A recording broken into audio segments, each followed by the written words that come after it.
What's that? What's that? What's that? Bringing it back. That's that old school Martin. Now, yeah, we was talking about Umbrella Academy. And the last video, I did a review, but this one I want to really talk about this shit. Like, I'm talking about the show, not the comic. Yeah, that's my little kitty cat over there. His name is Yui. Look at that cutie poking his head out. Anyway, I'm talking about the show, about the comics. I don't know shit about the comics. I don't want to sit here and bullshit. Be like, yeah, it's not accurate to the comic. I'm talking about the show. I'm talking about the show, right? Um, and the unanswered questions that season one left me with. Like, I'm gonna just spitball, throw some shit out there. If you guys have anything that you could like comment on, if you guys read the comic books and you want to comment on certain things that I asked or talk about, feel free, and I'll reply, and we can have a conversation about it. But number one, what I'm confused about is how the fuck did Hargreaves know about these women, like straight up. Like, how did he know there was 43 precise? Like, yeah, I get there's news and stuff like that, but back then, like the year back then, news didn't really travel like that around the world. You know, internet wasn't a real thing. So, and then for him to basically just like pinpoint and get to these locations to the point where he's adopting seven of them, it's insane. Like, how did he manage to do that? Like, he had some form. He must have had some prior knowledge about these events transpiring for him to be so preemptive with it. Like, to just be there. Like, hey, what's up?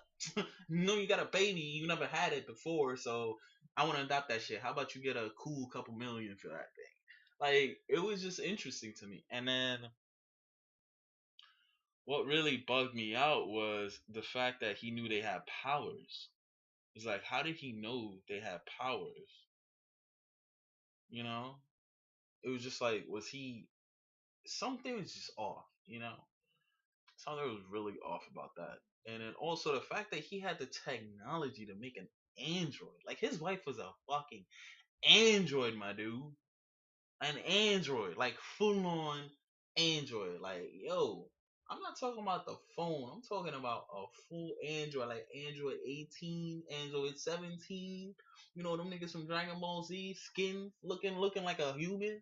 The one that made Krillin's babies, the one that Krillin married, an android. Like, homie had a real life android. So I'm confused. Like, that man is like way ahead of his time. So what I'm wondering is if he was a part of the commission. Oh, it's all coming together now. Imagine he was a part of the commission, right? That secret organization that protects time and shit. Imagine he retired to a timeline of his choosing, right? And then with that knowledge, he knew that those events would transpire and they had extraordinary powers, or he did something. Like, he had some form of information from that, and then he was able to act upon those events. So that was interesting. And the thing is, it's like, I don't fucking know. Like, I'm so confused about that in and of itself. And then what else? Klaus. They took way too fucking long to really like dabble, like let us know what his abilities were. Like, yeah, he could talk to the dad. Great, fucking awesome. Like, I was just like, oh, how's that a power? How was he on the team? Like, how did Hargreaves even say, "Yo, you're a part of the team"? Like, really? My dude could talk to the dad. Like, so that I never really understood, but at the end, obviously, we saw his power. She's like a necromancer or like a witch doctor type thing where he can conjure dead spirits to fight for him, basically. So he conjured Ben, and Ben was able to use his powers to really, fuck shit up. I really hope season two they really go into what happened to Ben, and hopefully since they teleported back in time, they're now teenagers and shit. Maybe Ben is back alive. into the series. So I'm hoping to see something like that. Also, I just really hope that they like dabble on like get into really what their abilities truly are, and maybe they can manifest it a little bit more, like do more stuff with their abilities, especially Luther, because Luther is trash. Like in that show, I thought Luther was gonna, start fucking shit up. This man about to do some ham shit. He's strong as fuck. Man got body bagged by fucking Hazel, my dude. Hazel fucked this man up. Hazel took his ass up and fucking F5'd his ass or suplex, did something. I think he suplexed his shit. Like he fucked this man up. I'm like, God damn, Hazel, you a beast. Fuck around, you be number one. And number one, take your bitch ass, go somewhere. Big ass, useless ass, monkey ass looking ass motherfucker. Like, yo, he was big as fuck for no reason, getting body bagged. I'm like, nah, hell no. This man's getting manhandled by a normal man. Like, that just blew my mind. And then Diego's abilities, I really like to see more of it, like like it displayed and stuff. Because like we saw glimpses of it, which was cool and everything, but I want to see more. Like I want to see more. Him just doing some crazy shit, but he's just carving shit, just hitting crazy things.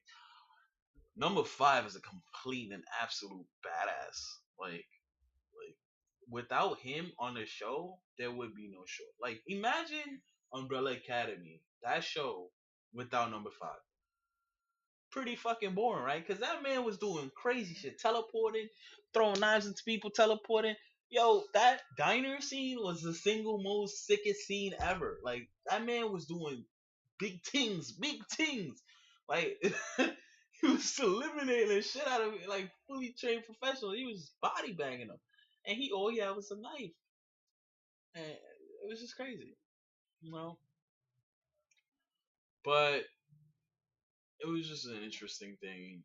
The show itself, like it was kind of a sleeper hit for me because when I saw it, I was like, okay, yo. I saw the trailer, I'm like, Ellen Page is in it, and I'm a fan of Ellen Page.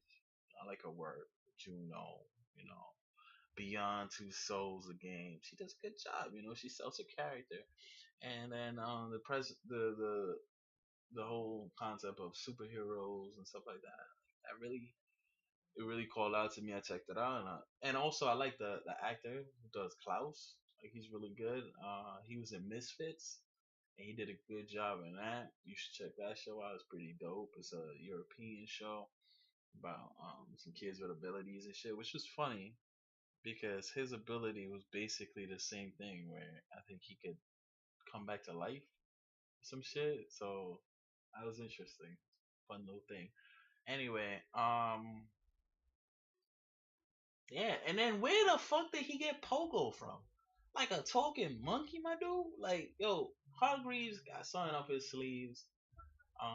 And the fact that he died so conveniently in time for them to like save the world, which they didn't, and anyway, they're gonna reattempt that probably in season two. But for him to do that at such a convenient time is interesting.